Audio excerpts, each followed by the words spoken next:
Alright, good afternoon, YouTubers. Turned out to be a pretty nice day here. Anyway, got the old OM 617 all cleaned up. Looks pretty good for 180,000 miles. Anyway, first thing I drilled, I'm gonna drill them both. I've got this one drilled. Drilled the original bolt hole out on the mount for a 1/2 inch bolt. I don't know what I'm gonna use for a motor mount yet. I've yet to fabricate anything. And also took this out, so at some point one of these will probably be utilized. Maybe not, might have to take it loose at the motor and start a new, all new system. But if this can be utilized, might as well use this nice aluminum piece. It's plenty strong enough to hold what this thing is going to do. I did run into a couple problems. First of all, these are hot. But anyway, this oil cooler lines, I don't know what they put on them, but I couldn't thread them. I unthread them. I tried heating them gently. I pecked on them. I turned them both ways. I did everything. Finally got them, really hot and turned that garbage out of there. But when I got done, what came out there was garbage, and it did end up breaking them both out of the oil cooler line. So anyway, not sure what we're going to do with that. I'm gonna have to solder something into the oil cooler line and maybe go with all new different lines. I don't know, maybe TIG weld something back here or whatever. I mean, it's just oil pressure. It's not, you're probably looking at 60-80 psi max on a cold day. But anyway, these hydraulic lines they got on here are overkill, and they're there for longevity, and they work great. But I'm not going to spend the money to buy brand new Mercedes bent lines. I will make something work. Like I said, it's not rocket science. It's 60-80 psi. So, and then the transmission lines try to do the same thing, which I heated them and threaded them off. Okay, and most people don't know, but inside this fitting, if you cut this collar off here, take one of these loose, even an air hose or whatever, this crimp inside here is nothing but a barb fitting. Here's what it looks like when it's cleaned up. Okay, just a barb fitting. If you cut that, this and this is the same exact part. These two are the same.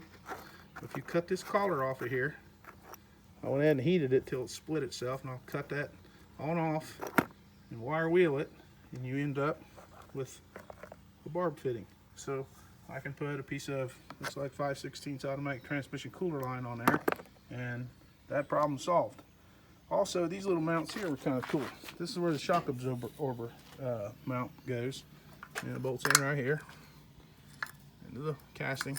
And I'm thinking you could drill that out to a 1/2 inch or whatever. I'd use a 1/2 inch, but anyway, bolt that back in there, and that would be, a possibility to mount from, because this centers that in that hole, and you got room here if you want to use like a cab mount or whatever rubber you're going to use. We're not building a hardcore off-roader or something, so I want rubberized motor mounts. I don't want this thing shaking my teeth out. So anyway, transmission lines, no problem. Oil cooler lines, definite problem. So I could just cut into the rubber here and take them down to the hydraulic shop and have them crimp me a, I don't know, 3/8 pipe or something on it. It's not a hard problem to solve, but it's aggravating. And so that was noteworthy. And then I had it swinging on the back of the wrecker here, and it apparently, I don't know how, but it broke the speed sensor. Broke the end off of it, which is right there. I have another one, but it's just irritating. I don't like to tear stuff up, not on accident. But I cut the flex joint off the exhaust, and I'm going to take what's left of this ground wire off and let it on down and start taking some more of the unnecessary stuff off. I'll take the cruise control motor off, which is right there, and we'll take this air cleaner bracket off, plug this oil return line right here, just goes to the bottom of the air filter. I don't know what else we can get rid of here, but anyway, we'll let it on down, get rid of the EGR valve. Definitely don't need that. And I guess probably run, we'll see if I can put the, I'm almost certain I can't, but I'm going to try to mount the Mopar alternator on here, just for simplicity. But if it's any problem, which I'm almost certain it is, the way they mount is completely different. But if I can get it on here, I will. If not, we'll go with a GM one-wire internal regulator, so we don't have to be feuding and fighting around getting the thing to charge. And it's easily replaceable if something happens. So, and the good news on this air conditioning compressor seems to be good. It's smooth, it turns, the clutch engages, so I might be able to splice those lines into the Dodge truck and maybe get the AC to work. And again, that's a maybe. But right now, working on the engine mounts and getting excess junk took off of this thing, and I'll probably do away with the factory delivery pump, or whatever you want to call it, lift pump, factory mechanical pump, and put an electric pump on it. I found on my old 350 SD that I drive every day that has that's been converted to run on used engine oil. I put little electric pump on it, and it made it start better. It runs better. So, and this thing needs the seals changed in this if you're going to run it. This thing is got an air leak, I'm sure, because it does leak.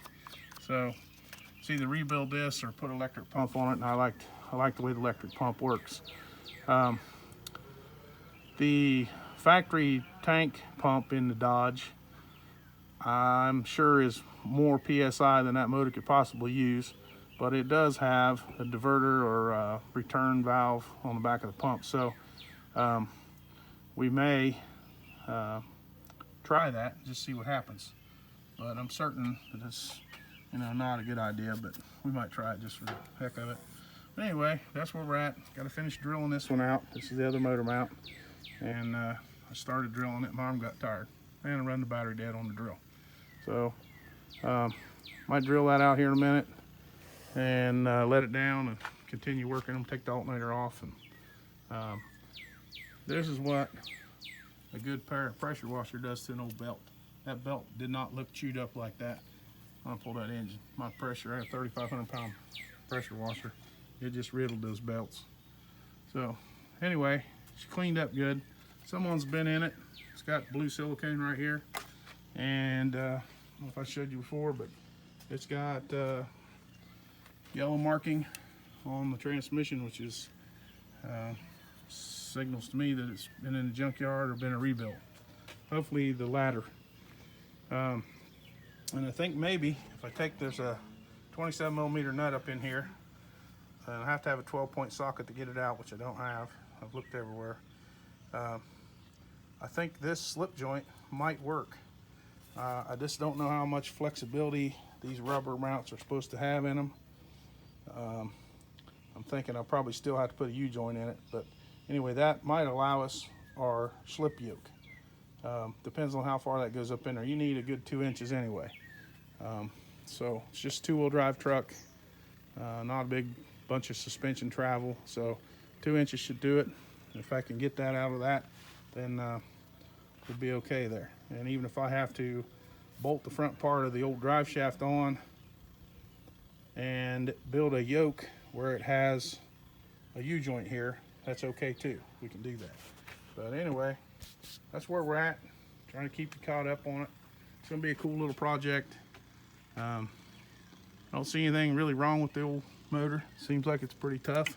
The fuel or the even the freeze plugs look really good, but as greasy as the thing is, there should have been zero rust on anything. But it's and I used the oven cleaner, and that stuff right over there. totally awesome. My wife buys it for me at the dollar store or wherever she can get it, and that is better degreaser than Purple Power, Super Clean, whatever, Mean Green. That stuff is better and about half the price. So there it is over there again. It's called LA's. Totally awesome. If you can get your hands on some of that stuff, it's cheap and it's good. Try some of it. Looks like a urine sample in a jug. But I'll give you a warning right now, the spray bottles aren't much good. The sprayer, but the stuff inside them is excellent. So give that a try. Works good. But back to the oven cleaner. This thing was clean and shiny. I put that oven cleaner on there and it turned the valve cover a cruddy looking gray, but at least the grease is off of it. So, all right, everybody, have a good evening. Have a good weekend. I'll keep you caught up if I get any more accomplished. And if you can, like and subscribe, follow along. This is going to be a cool little truck. Thank you.